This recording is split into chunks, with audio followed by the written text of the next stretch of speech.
So I'm going to spend some time talking about numbers, quality, and I hope that maybe we can together hatch some conspiracies, some ways of getting some things done in a state that is notoriously bad recently at getting things done that need to get done. Yesterday I saw an advertisement. I can't remember if it was in the New York Times or The Economist or something, but it was an advertisement for Ontario, Canada, luring employers to come locate there. And their primary argument was, we have the highest percentage of adults with post-secondary degrees in the G7. Now, I'm not sure when Ontario joined the G7, but the point is, they see businesses wanting to locate in places that have not just a lot of highly educated people, but a high concentration of highly educated people. And this is, we've seen how the world has changed over the past few decades, where in the places where you have the creativity, the industriousness, the entrepreneurship that comes from training and higher education, it creates good jobs. Those good jobs create strong communities. The strong communities contribute to more education. And it is kind of a cycle, an upwards cycle of improvement of the communities, of education, of families, of opportunity that reaches people from all backgrounds. Getting that critical mass is what President Obama's goal was all about, returning the country to our place as #1 in the world in terms of people with post-secondary credentials. The Lumina Foundation has a specific goal of 60%. It's a very similar kind of approach. The analysis that we have done looking at where California is and where California needs to go in terms of post-secondary credentials. We're just under 40% right now of our adults in California with associate's degrees and baccalaureate degrees. When you look at other states around the country and where they seem to be headed, we would need to reach about 55% of our adult population with degrees in 2025 if we want to be among the top 10 states. Now, we could aim even higher than that. We could aim for the Lumina goal of 60%, but that might be aiming too high for us. But let's say we were to try to aim for being a top 10, among the top 10 states in the country. When we talk about these degrees, it's bachelor's degrees, but also high quality, other credentials that are of high quality, which tends to be the certificates of at least a year or so in healthcare, in manufacturing, welding, those kinds of certificates and job training that students get. If you look at our current production levels and the advances that we've been making over the years and project them out between now and 2025, we will, just in our current roles, produce about 3.2 million additional credentials. So that gets added to what we already have in our adult population after subtracting those of us who get beyond our work age. If we want to be a top 10 state, instead of producing 3.2 million degrees and credentials over the next dozen years or so, we need to produce 5.5 million credentials over the next dozen years or so. So that is a gap of 2.3 million bachelor's degrees and certificates that are needed if we want to be among the top 10 states in the country. Now, it sounds like a big number, but it's over a dozen or so years. And there are three things that if we could actually move the needle on these items, we would pretty much achieve that 2 million or so additional degrees and credentials. One is increasing our high school graduation rate, so the number of people who complete high school and are thereby ready, we hope, to go on to higher education. Second is to close the achievement gaps in college and in college entry that we see between our white population and our Latino and African American population. Certainly one of the reasons that California is struggling to achieve that high level of education is that we have an expanding Latino population that has tended to have lower levels of education. When parents have lower level of education, it's less likely that the children are going to get that high level of education. So addressing that achievement gap in terms of college entry as well as graduating from college by our underrepresented populations in our colleges and universities. The third item has to do with our community colleges in California. Our community colleges, we send more people to community colleges than any other state in the country. In fact, a quarter of all community college students in the nation are in California. That's because we made the decision in the early 60s, master plan, to restrict entry into our four-year colleges to that top third or so of our high school graduates. So more than any other state, the success levels at our community colleges are critical in determining the number of degrees that we produce and the proportion of our population that has the opportunity to earn a college degree and then success in earning a college degree.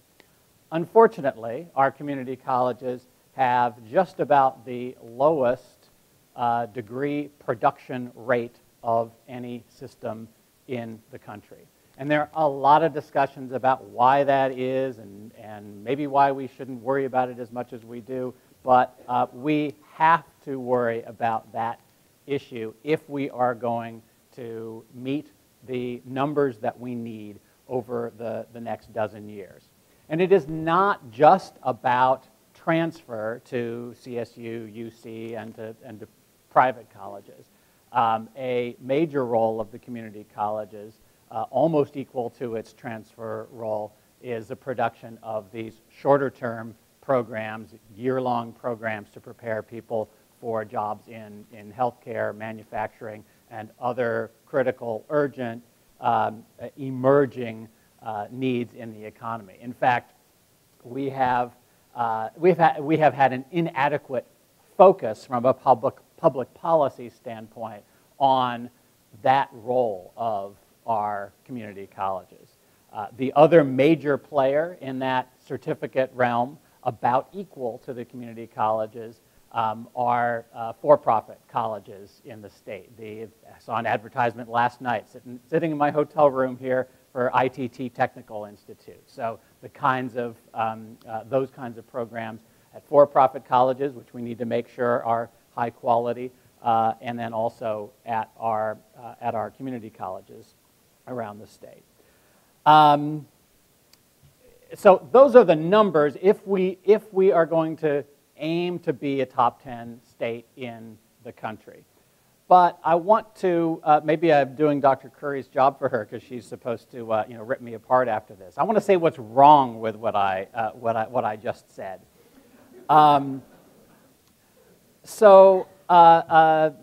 at that very same conference where I fell off the stage, I took a paper airplane and I threw it out into the audience, and whoever it went, it actually landed right. It's one of those rooms with tables, landed right on somebody's table, right into their chest, basically. And they opened it up, and it was a bachelor's degree from the College of Bob. And so we then started having a discussion about what is that degree supposed to mean? I can throw a paper airplane with a bachelor's degree from the College of Bob to somebody, but what is it that we want the person who got that degree from a real college, not the College of Bob, to have that someone doesn't have who just gets the paper airplane version of a college degree?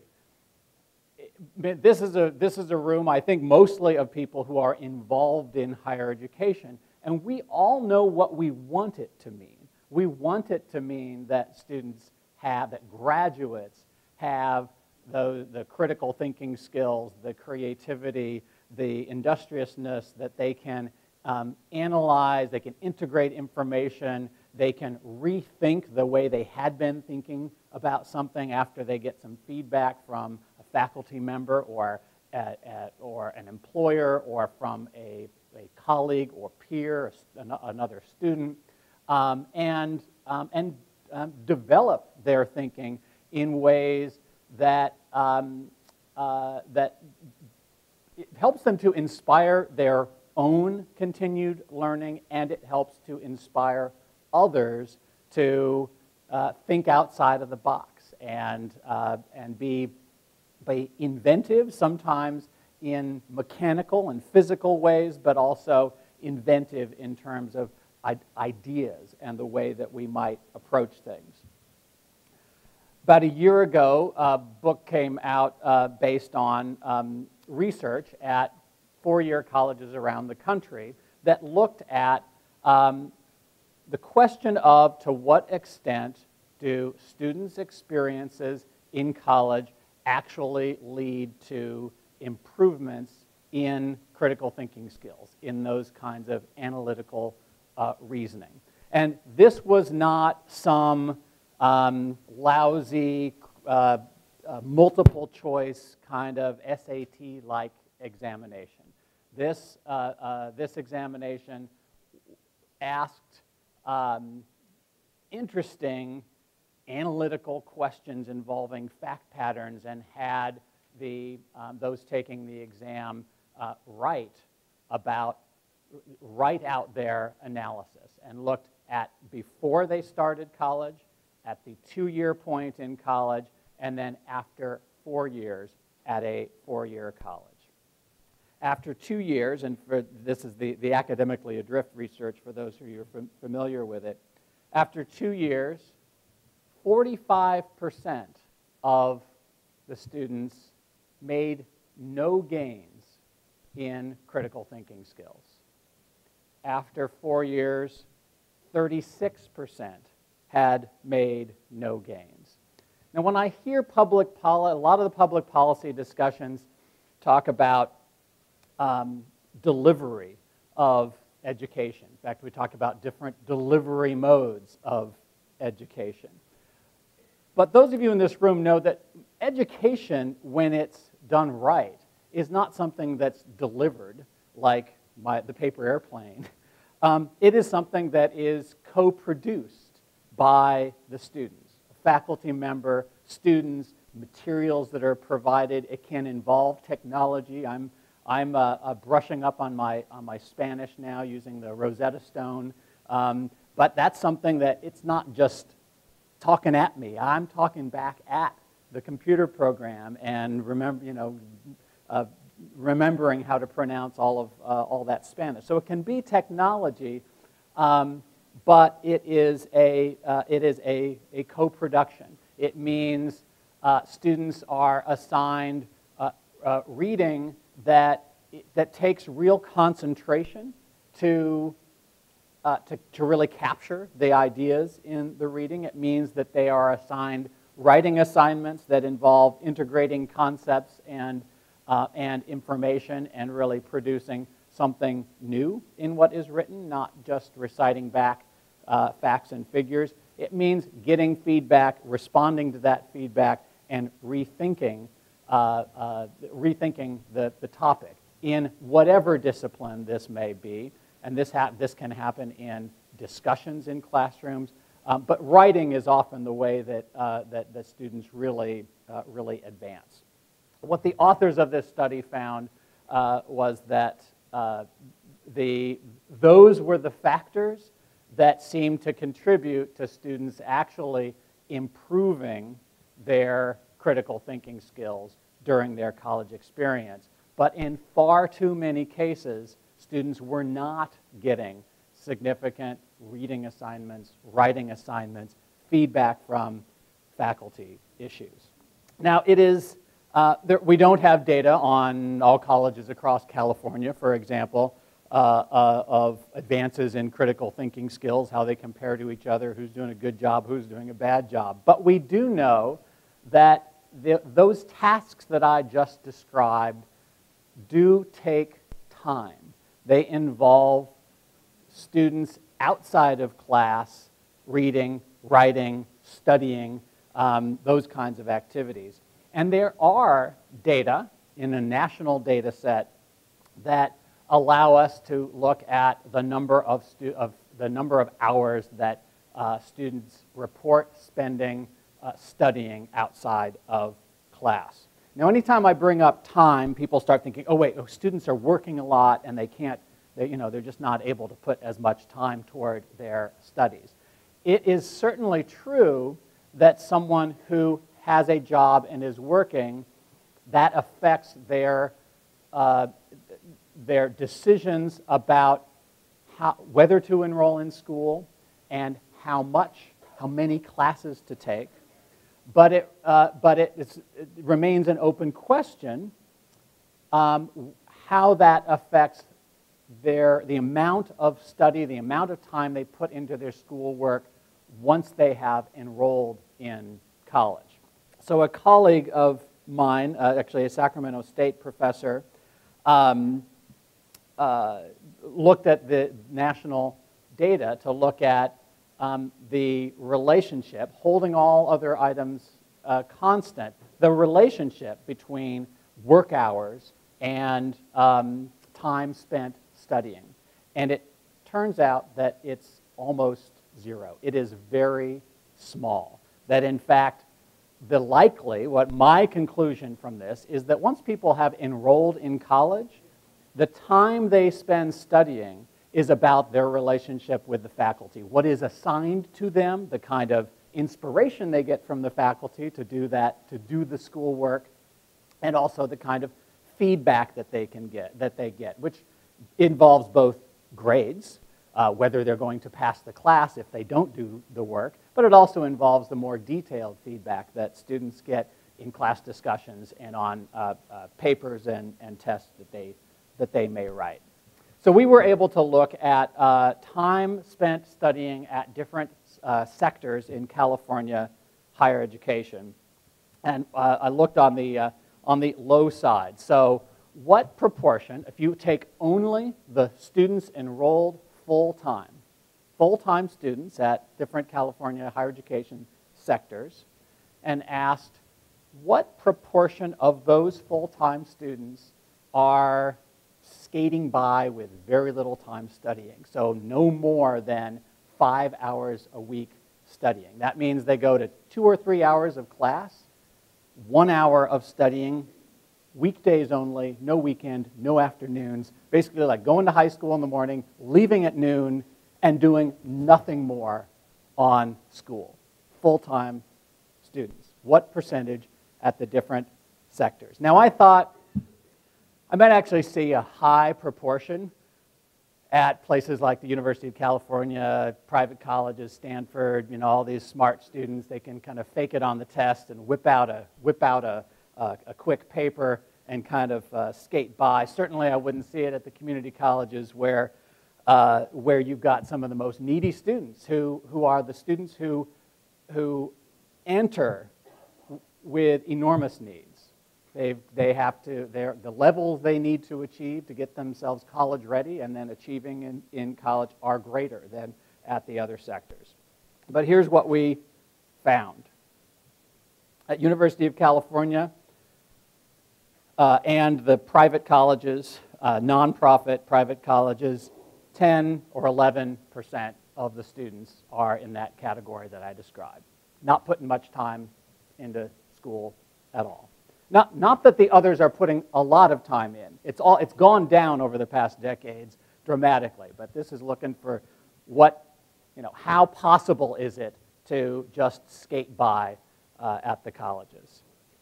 California State University system, according to these national federal data, 15%.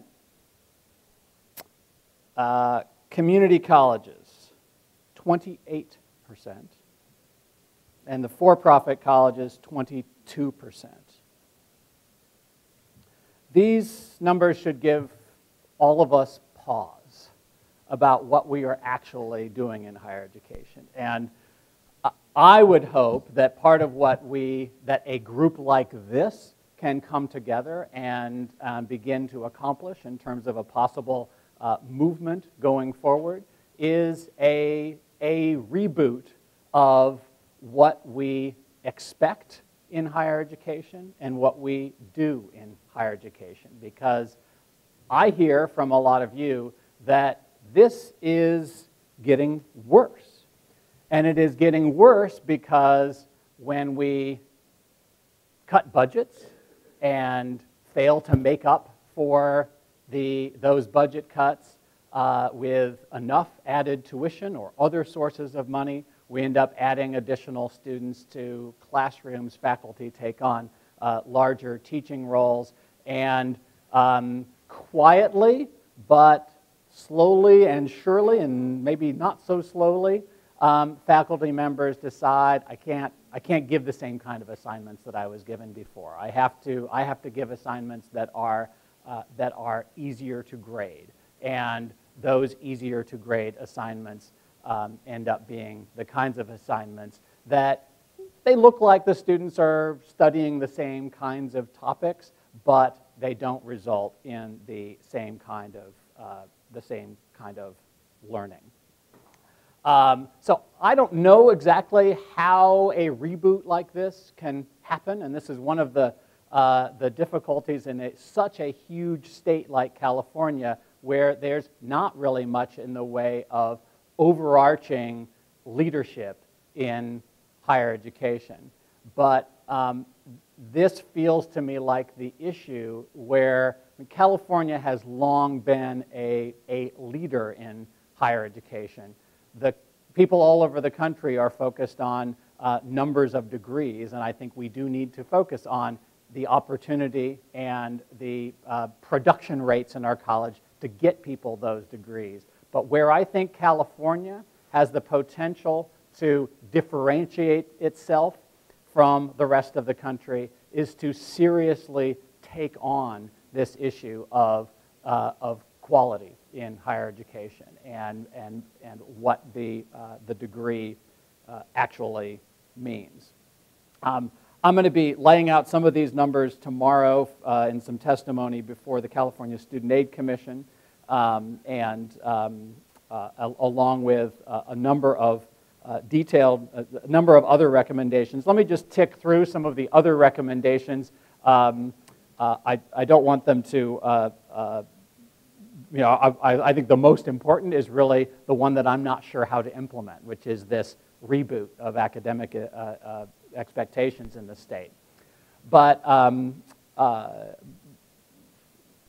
the California Student Aid Commission administers the Cal Grant program, state scholarships, and of any entity in the state, it has its fingers in all of the different kinds of colleges, for-profit, nonprofit, community college, CSU, University of California, and so is in a position where it at least theoretically can encourage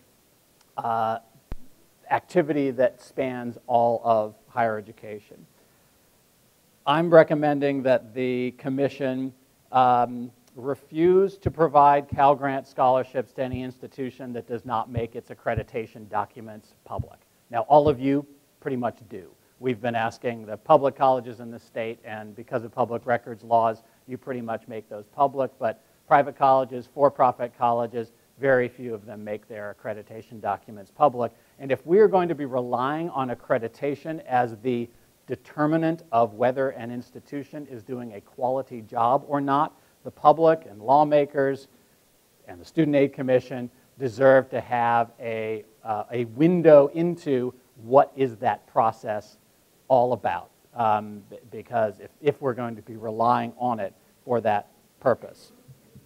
Second, one of the most pernicious things that I've been seeing occur in higher education are these websites that take the grading data, the A's and B's and C's that are provided in colleges and universities, and basically provide students with a roadmap to how to take Mickey Mouse classes that give easy A's and then get your degree in that way.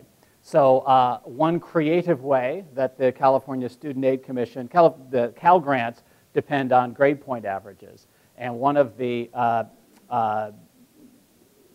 unintended negative consequences of using grade point averages is that for scholarships is it can drive students to care too much about whether they get an A or a B or a B or a C instead of focusing on the challenge level of courses. In fact, the Hope Scholarship in Georgia led a lot of students to abandon math, science, engineering programs because it meant that they would lose their full tuition scholarship, which depended on them maintaining a 3.0 grade point average.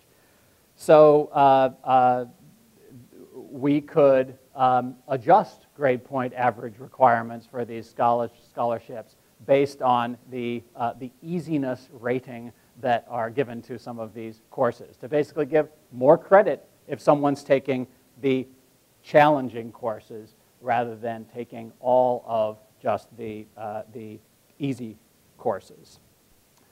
We need to track employment and earnings outcomes for all programs at all colleges in the state. Higher education is not just about getting a job, but whether people are employable after they graduate from a program in higher education is a useful indicator of the quality of the training they received. And the state already has the data on who is employed and how much they are earning because of the small unemployment insurance tax that everybody pays.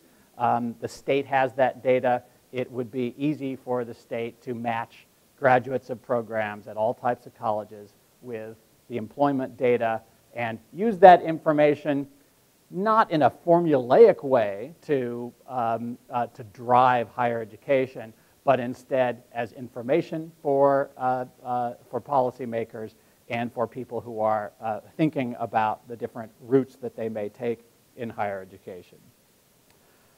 Try before you buy efforts have become common in some of the online education world, and certainly in our community colleges, we need more opportunities for students to test what it is that they are getting into, so that there's not a temptation to demand less of them than is necessary for them to actually advance academically. For a number of years, there's been this policy applied to for-profit colleges. The intention was to check to see if anybody would buy the product if they didn't have a government voucher.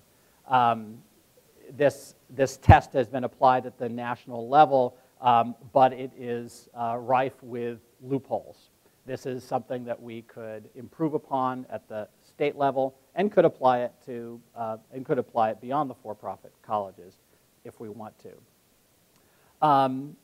Community college governance and finance are the issues that can potentially help us to address those huge needs that I described at the community colleges. The community college governance in California is dysfunctional, does not allow the system to make the changes that are needed to improve programs, to get rid of bad programs, to provide the extra help that students need. And on the finance side, in the current situation, what happens by by not allowing the community colleges to charge more tuition. Community college fees right now are about $800 a year for a full-time student, and they're scheduled to go up to about $1,200 a year for a full-time student. That means that when the budget is cut by the state, the colleges don't have the slots to offer students. Those students are left either without a college education, without the support they need, or they're off running to the for-profit college down the street and taking on enormous debts for what may be a good program, but would be cheaper to provide if it was provided at the community college with somewhat higher tuition levels. It's never politically popular to increase tuition, but most people in California have no idea just how low community college tuition is in the state.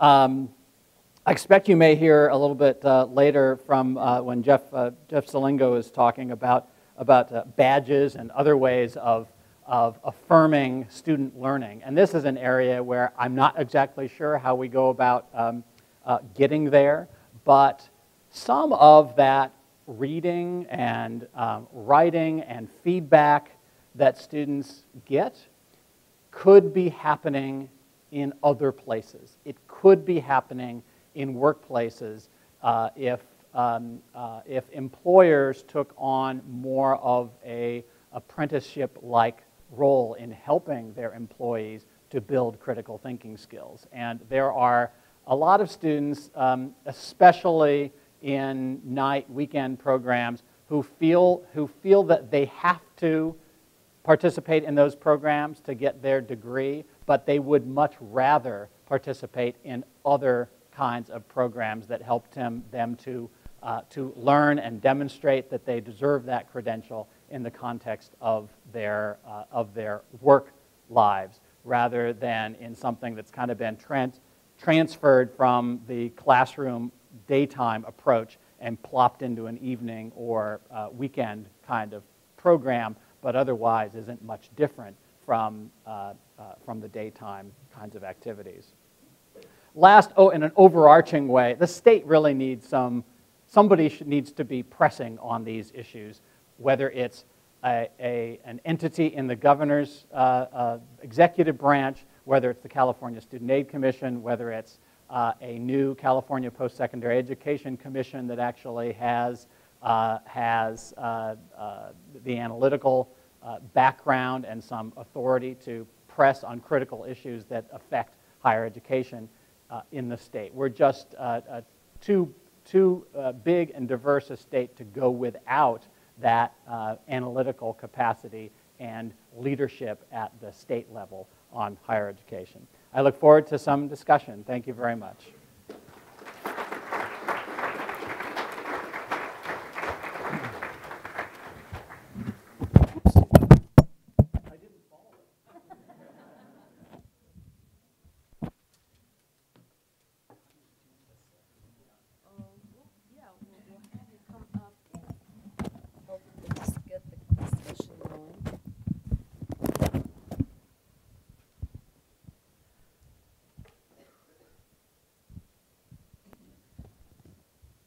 Well, you've heard a lot, and some ideas, I'm sure, and thoughts are congruent with what you've always believed and know to be true.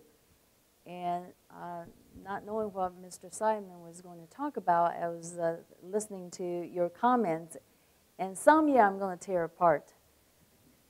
I guess because part of me has been, I grew up in the community college system, so some of the points that you made, it's so poignant, and I said yes, because California community colleges here in California and nationally, maybe some of you don't know that more than half of the undergraduate students are in the community college system. And it's rightfully so that the community college is a critical, important, and cannot be ignored economic engine that drives where we need to go, actually, from an economic standpoint, but it's integrated into the education. So until we understand how education and the economy is that system of ecology that has to be well designed for this engine to really move smoothly. And I think we all know that something is wrong with this engine.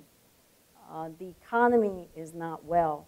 And also, there are many areas of warts and pimples, and those who are up close and personal with the system and know full well that there are fixes that we need to do. And sometimes we ask ourselves, is it simple fixes that we need, or is it a revolution that we need? Somewhere in between, perhaps.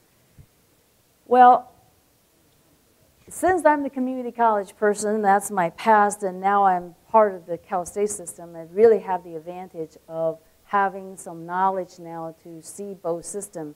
And the California system, indeed, you know, from the Clark Kerr days where we started, being the pioneer and the leader and looking at organizing a higher ed system that would really work, that would make the traffic go smoothly and help students to be successful on that pathway from higher ed to career, still is a wonderful, wonderful concept. In the community college itself, you're talking about being the economic engine, but your lowest graduation rate, I know, is a great alarm. I think that has been the point that has been well misunderstood by many, because the mission of community college has been so complex. And what we do has always been in a witness protection program. So we have not been in the accounting business. And I think you're talking about the low rates reminded me of the Chinese farmer who's planting rice, and he's bending down, working so hard, just keep planting and planting and planting. And here comes the businessman from the country, from the city, and said, wow, how much rice have you planted? How many of these have you planted in your field? And how much are you going to harvest? And the farmer stood up and looked at his rice paddies and said, you know, I had just been too busy planting rice. There's no time to count. But I know I'm doing the best I can with the maximum field I have, and I'm going to nurture these little rice sprouts, and they are going to grow plenty of rice to feed everybody else. And that reminds me how those who are working in the community colleges work is like that.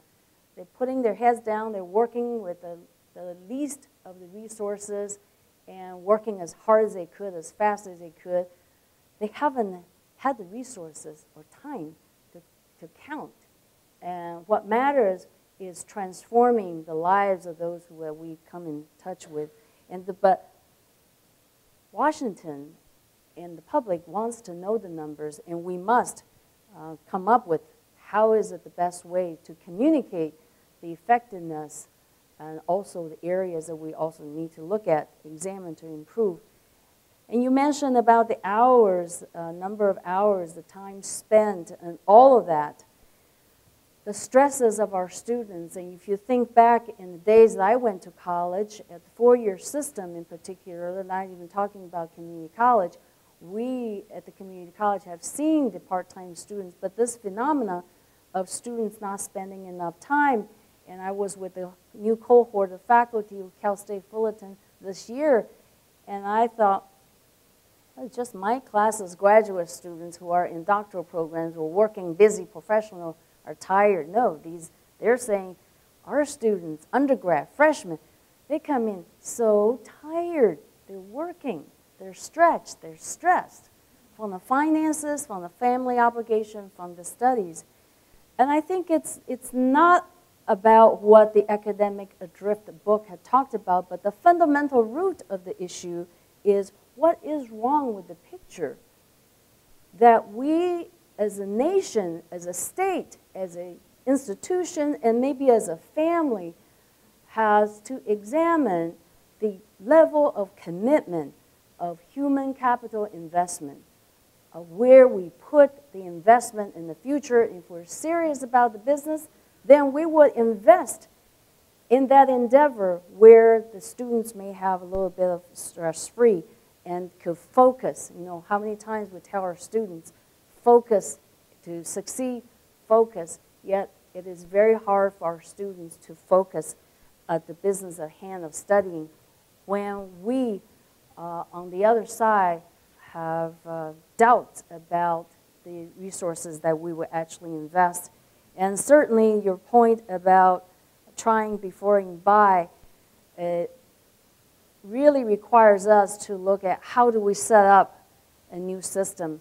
Can we be innovative and have some breakthrough that the traditional model of DNA in higher education from Oxford days doesn't fit where we need to go in the future in the next 20 or even 100 years to come.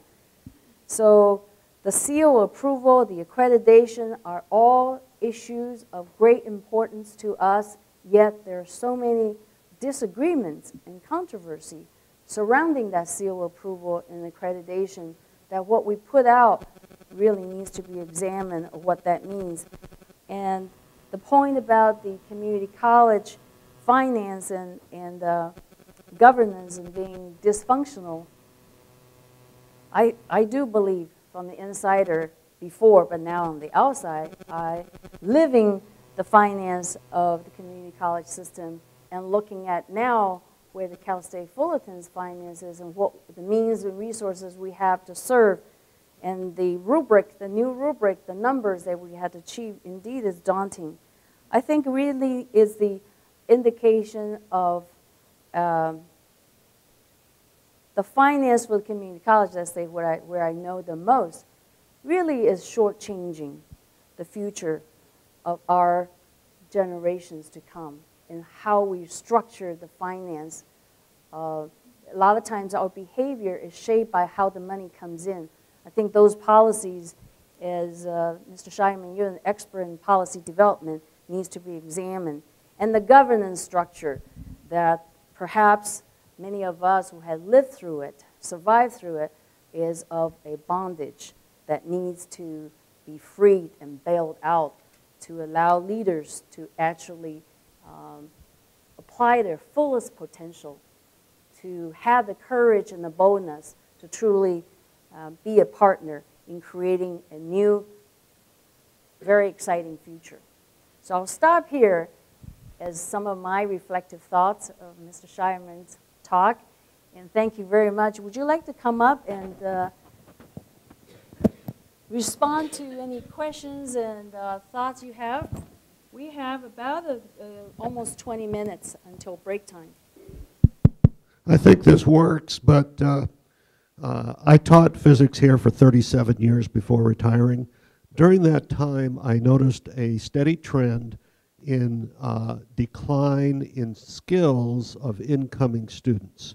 I think one of the things that's been left out of this discussion is how much our problems at the higher education levels are caused by problems that have grown in K through 12 over the last 35 years. Particularly, I noticed that most of our students coming into my classes had very poor study skills. One of the reasons they don't advance is because they can't write, that's for sure. About a third of our students could not write a complete sentence in the English language in my lab classes when they had to write lab reports. But most of them don't know how to study. They haven't learned that in K through 12. And if they haven't learned that by the time they get to college, they're probably not going to learn it.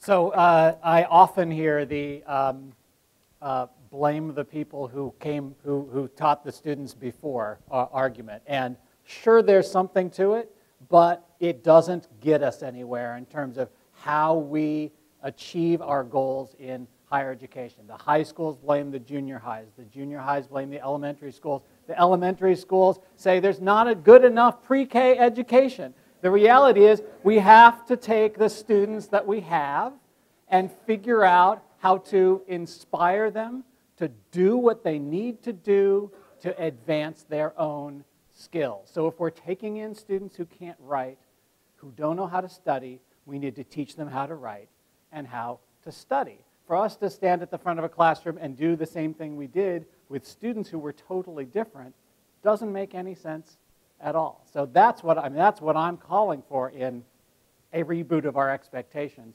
I don't know, not having taught in a college, 20, 30 years ago compared to today, I don't know for certain what the differences are, but I know that students who are inspired and are instructed about what they need to do, not just told, but it does involve motivation and inspiration. Dr. Curry mentioned, students are tired and they're stressed. Students, any person gets energy from becoming curious and interested and wanting to know the answer to things if they have a sense that they know the steps to get the answer. If they feel like they don't know the steps, like, I don't have a clue how to do this, then it's just debilitating. And it actually makes you more tired. You just want to go sleep. You don't know what to do. But if you are guided toward the steps of how you might look into whether it's a numerical question or a historical question, it involves that detailed guidance to students. And that happens in the classroom. It happens outside of the classroom. And it is about good teaching, and it's about altering our teaching based on the students that we have and not based on the students that we wish we had.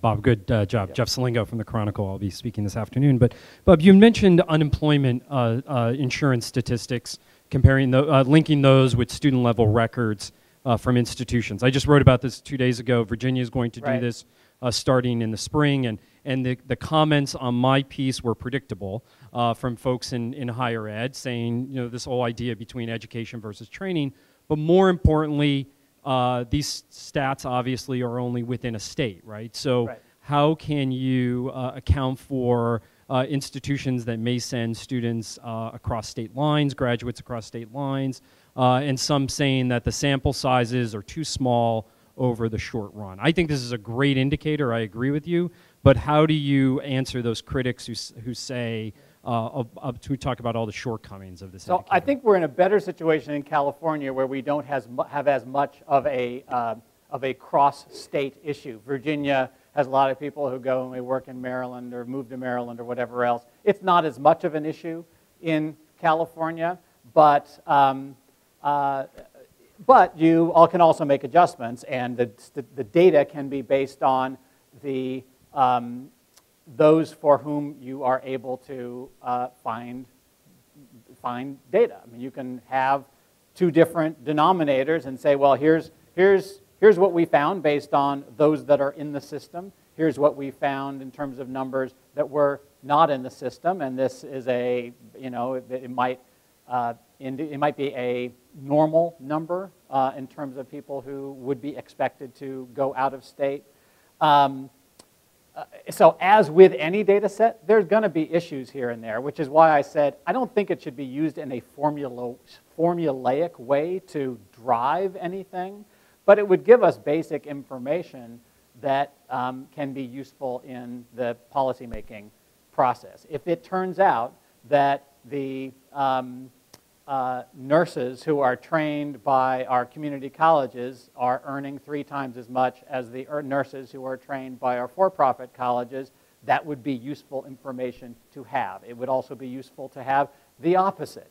And there's no reason to deny ourselves that information. If we had to go out and do a massive survey and get this data, I'm not sure I would recommend we do it. But we have all this data sitting in one place over here.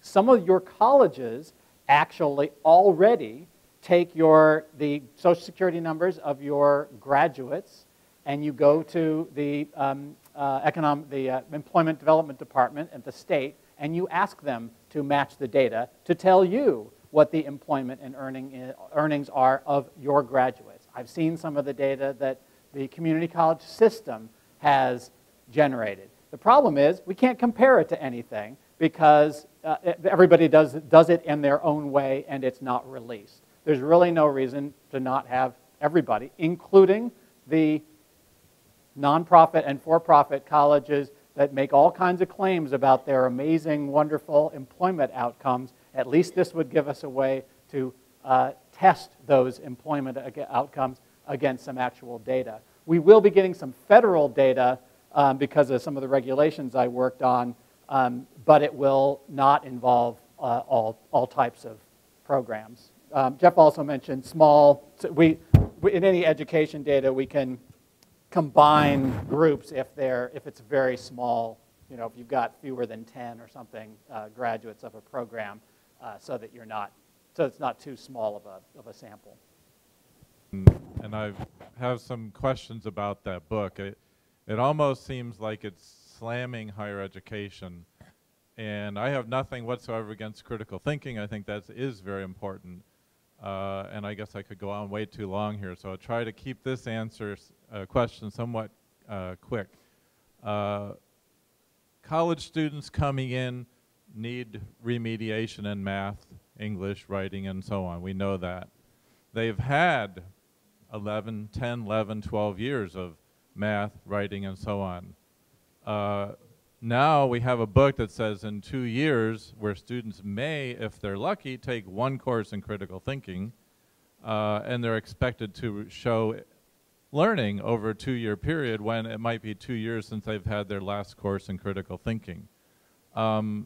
I fail to see that this is really a criticism of students and probably of educators. Now maybe there is an issue for, oh, maybe we should start requiring critical thinking all the way through K through 12 and maybe 2 or 3 classes, and I think you were suggesting something like that.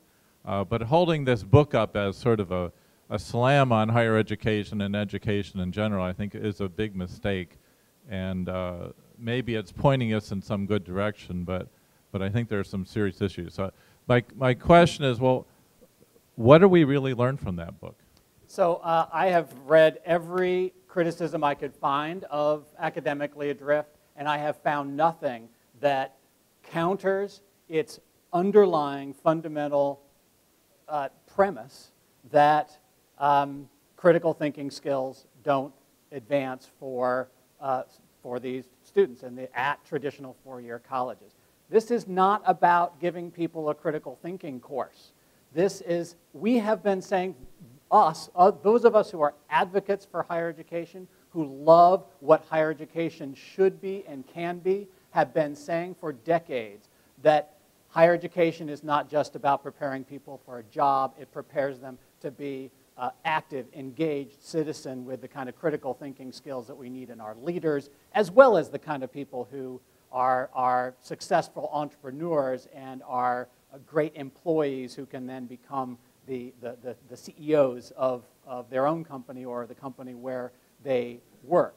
So if we're not going to be using simple, narrow, vocational outcomes to assess whether higher education is successfully doing its job, then we should take what higher education leaders have been saying for years, which is critical thinking skills, and see whether they advance, not from a course in critical thinking, literature courses, economics courses, sociology courses, biology, chemistry, physics, are all about critical thinking, analytical skills that would show up in what students write and how they respond to questions. So as far as I have been able to tell, it's a good test of critical thinking skills, and it didn't give the answer we all wanted.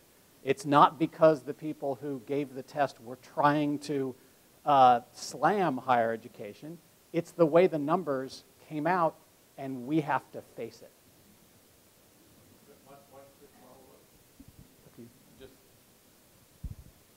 I guess part of my similar, an analogy then would be when students come into college with the math skills, we then test them at freshman and then junior level on something like the SAT.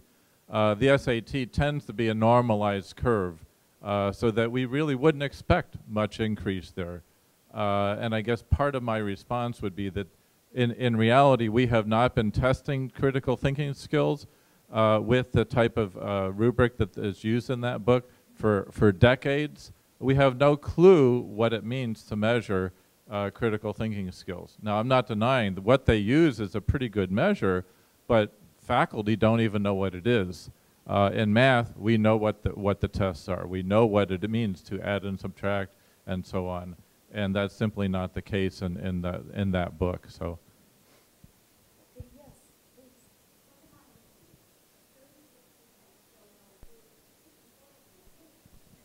Yeah, the level of improvement for the level of improvement. I realize there's an eagerness to want to make some lemonade out of this, but there really there's not much there. The gains of those who did improve were not very high. Certainly, some people gained a lot, but those who did gain generally wasn't that high. I don't remember exactly what the numbers were, but it was not impressive. Certainly not worth. We'll hear Jane soon. Certainly not worth $30, $40, $50, $60, $80,000 spent on those students. Hi, Candy Mink Salas. I work here on campus. I want to go back to the statistics on the number of hours students are spending outside of just going to class across the 3 sectors. Are you aware of research, particularly qualitative research, about the reasons or causes for that? I think a lot of us think we know why that is, but are you aware of what the data tells us?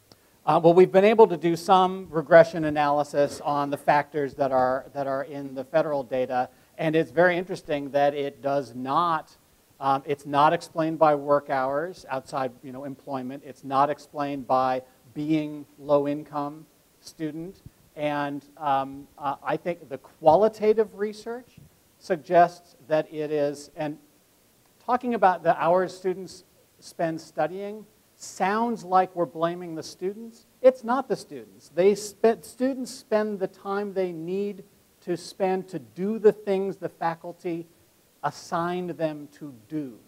And so some faculty say, well, they don't do it. Well, if they don't do it, then they don't get the grade, do they? And they don't get the units, do they? And this is why I talk about a reboot. It would be hard to just suddenly, one faculty member, in fact, I hear from faculty members, some of you probably are these faculty members who said, I tried to insist on more, and students stopped taking my course because the other courses were easier, and they heard about the other courses being easier. It is perfectly rational for a student to find the easiest. Why would you take a course that's more likely to give you a C or a B than an A?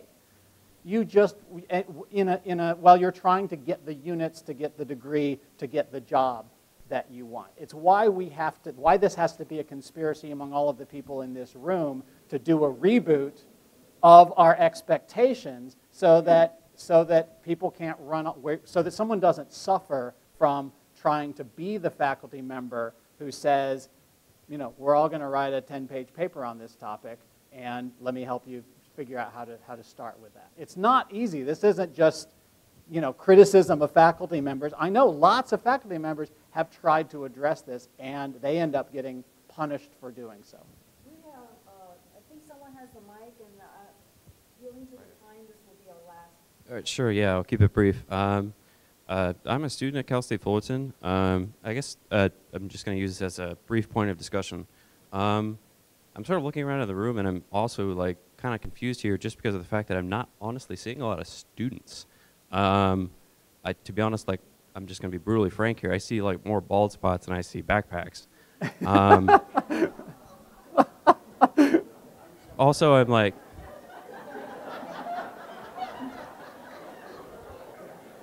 there's a little bit of I guess a sort of a binary here that makes it really difficult for what the sort of the schedule suggests being discussion. It seems that it's all sort of structured as to where it's elevated on a podium versus me sitting down here. Also, I'd sort of like to talk about kind of the general structure of the conversation. it's been very based around production models, and then also based around sort of earnings, using earnings as a sort of indicator. And I think that's problematic because not all of us are in it for the money. As those of you that are faculty that are here are aware of, you guys aren't in it for the money. And as a history student, I'm not in it for the money. So using earnings as a policy for sort of dictating programs doesn't sound like a good idea for me. The other thing I'd sort of like to talk about is this idea of sort of viewing students and faculty as human capital. We're not particularly keen on the idea of being called human capital. Just, you know, letting you guys know this.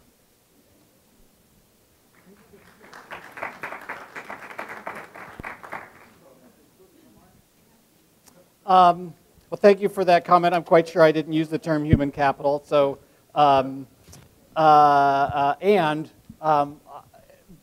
know, don't. The outcomes from higher education, the outcomes that are most valuable to us as a society are not the ones that involve big money. But people do go to college hoping that they'll be employed.